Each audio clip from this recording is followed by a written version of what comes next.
Hey guys, it's Folkroot. First of all, I want to apologize for the awful lighting this week. I am currently in the bedroom, which has this ugly yellow lighting instead of like the natural white light like I usually like to film my videos in. But anyway, this week we're going to be talking about agricultural animals in traditional witchcraft and witchcraft in general, and kind of like their folklore uses and their symbolism as much as we can. So we're just going to dive right on into it. So first we're going to start off with the pig. The pig is a symbol of indulgence and sacrifice, and historically it is symbolized as filth, lust, sacrifice, and can be used in spirit divinations. Pigs are kind of weird because, in my opinion, they're one of those animals that they eat almost anything, including human remains, which, if you think about it, kind of ties them really to the underworld as well.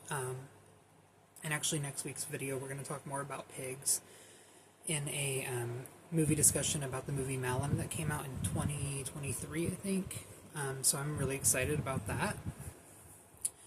In Norse paganism and kind of Norse mythology, pigs were sacred to Freyr, with the Golden Bough that he wrote on, as well as Demeter and Saradwin as well. In witchcraft, they can be associated with the witch's devil and threshold magic. Representing raw power, kind of like those taboo methods of practice and taboo magics, as well as transformation magics. I'm pretty sure there was in Greek mythology there was Circe who turned men into pigs. So there's some lore there as well, which I think is really awesome. Next, we're going to dive into chickens. Chickens represent liminality, blood magic, and domestic spirits. Historically, they represent omens, blood, rites, death, and divination.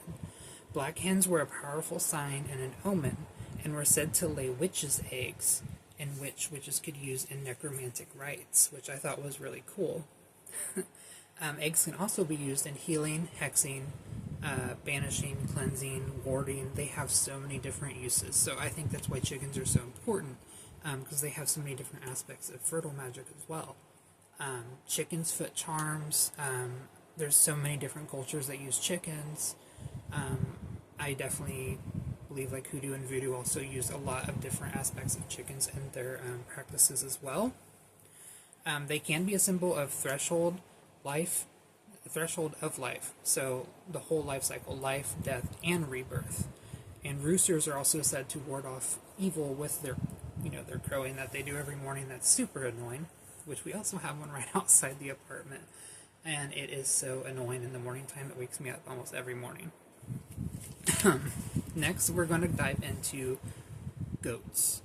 So the history of goats, I think everyone almost knows. Goats are definitely associated with kind of like the sabbatic devil, the devil with the goat's head, the horns.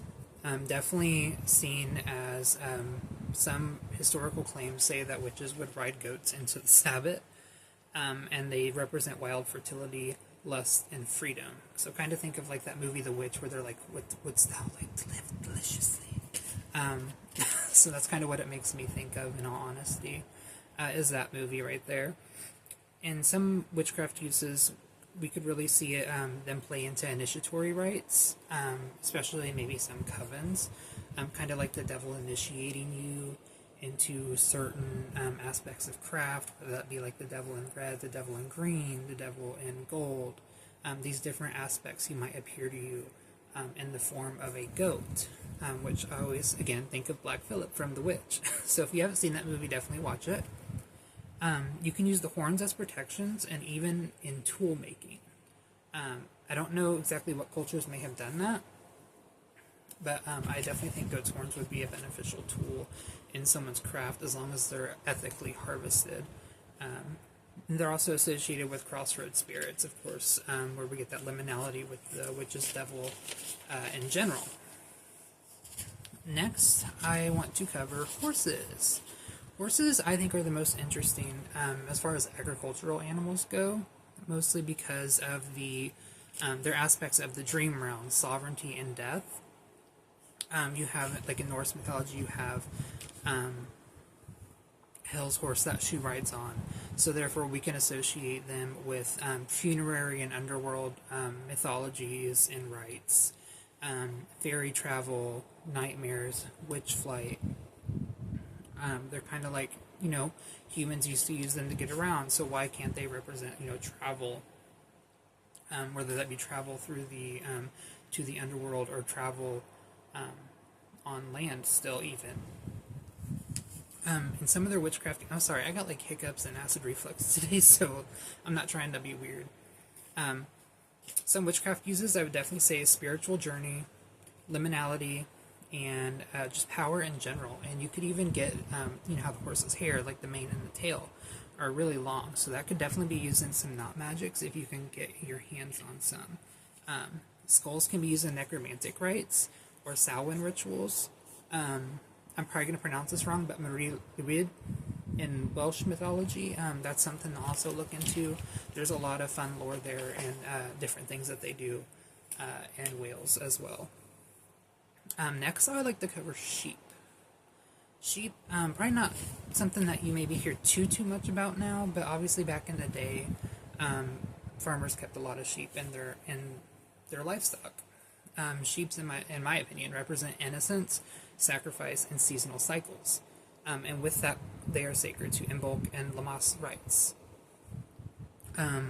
There's also stories of witches bewitching flocks of sheep, so farmers wouldn't have proper, they wouldn't be able to upkeep their stock because the sheep were having stillbirths.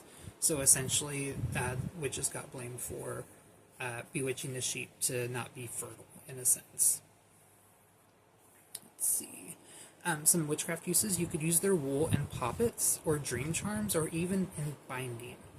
Because wool has that really good tensile strength, in my opinion, so it makes it really versatile.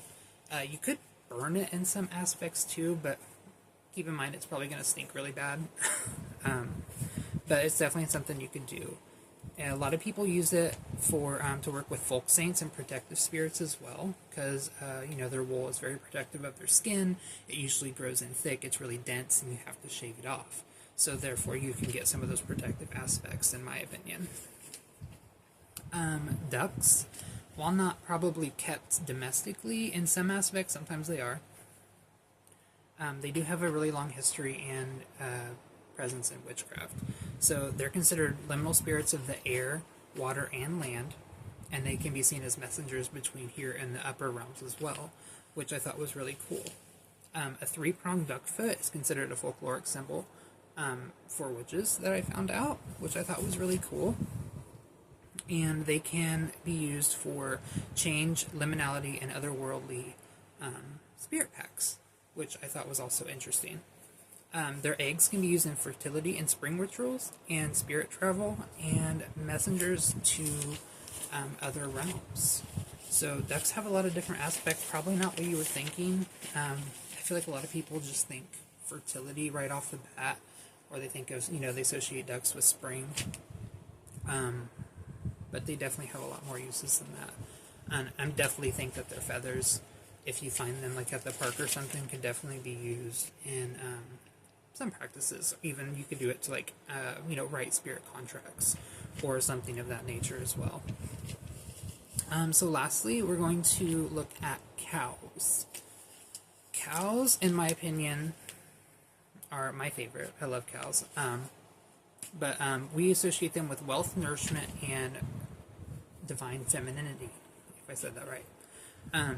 Folklorically, they were witches were sometimes accused of stealing milk via sympathetic magic, which sometimes meant that they would tie a string to a doorknob and then use the door to milk the cow. I do not know how that works. Do not ask me. I have no clue. But apparently that's what they were doing. Cows were sometimes refused to be milked, or they didn't give milk to the farmers, and therefore that was also sometimes blamed on witches historically as well. Their cow poop, cow dung can be used in fertility and protective rites. It can be a really good fertilizer as long as it's, acquired from a proper source. I'm not saying any cow's a proper source, but I think you can buy it pretty much anywhere. Their horns can be used in drinking vessels, and which I think is really cool. You can probably find a lot of different like horns that you can use as drinking vessels, not just cow. I'm sure there's like ox and ram and all those sorts of things, and they do sell them on Amazon. But you can probably get them from small businesses and try to support small businesses.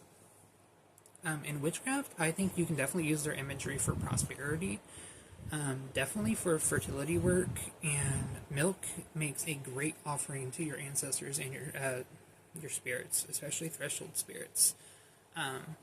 That's something I use a lot in my practice as an offering to water spirits and or my ancestors, milk and honey, really anything.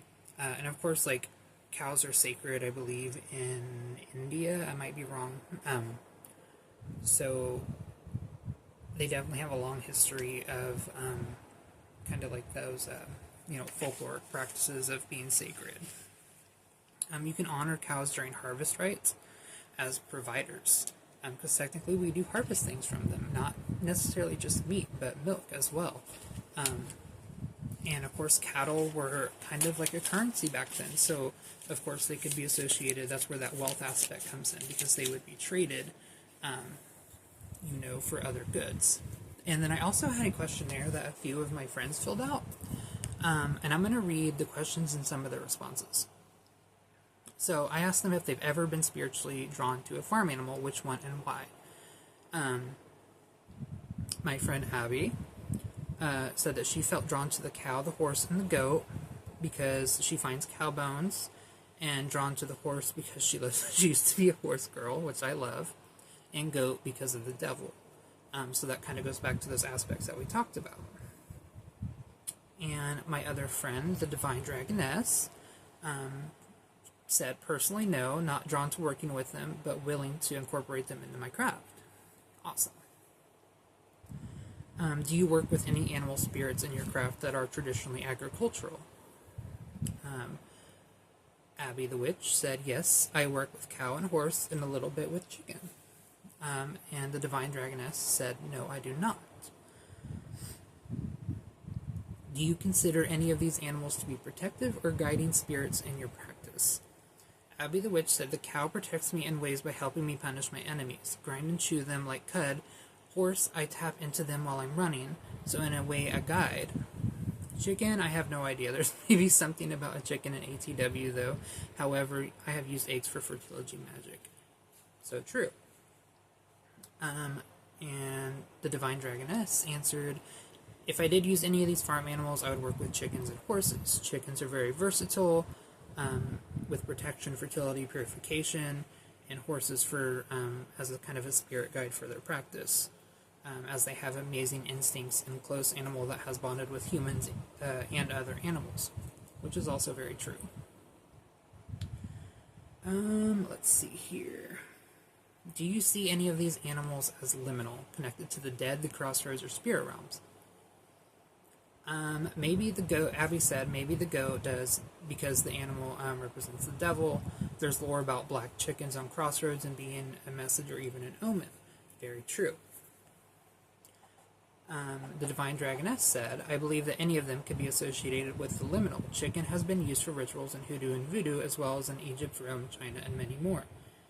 That's why I think the chicken is the most versatile, one of the most versatile amongst cross-cultural practices. And it's definitely important to also make sure that you're not appropriating other practices, because some things associated with chickens, whether that be their bones, the eggs, that can be appropriated, and you don't want to do that.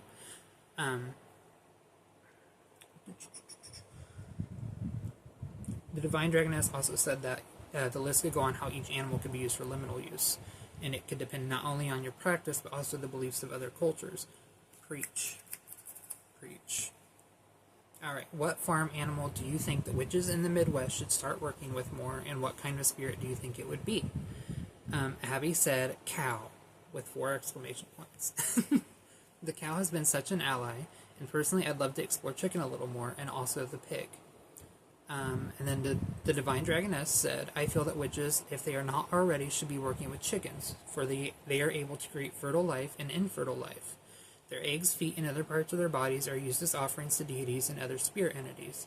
The feathers could also be used in flight or air-based spells, as well as purification and protection spells. She ate with that. Absolutely. I agree with everything that they say. And I really do appreciate you guys, the Divine Dragoness and Abby the Witch. I appreciate you guys so much for filling out that questionnaire for me, just to have like a little insight to how others kind of view agricultural animals. Personally, in my practice, this is something that I dove into so I could start working more with them. I do kind of work with cow just a little bit, but I've definitely been interested in pigs a lot more, because I think pigs definitely have a death aspect to them, and a fact that they literally eat anything that they can get their hands on. So I definitely see them as kind of devourers, and definitely connected to the underworld for sure. So that's definitely one that I would want to work with personally. But all in all, that is it for today's video. I hope you guys learned a little bit more about agricultural animals in witchcraft, and I hope that you use whatever animals are in your area, and as always, make sure you read your sources carefully, and we don't culturally appropriate from other cultures, and we respect others' values and traditions from across the world. Alright, thank you guys, and I hope to see you again.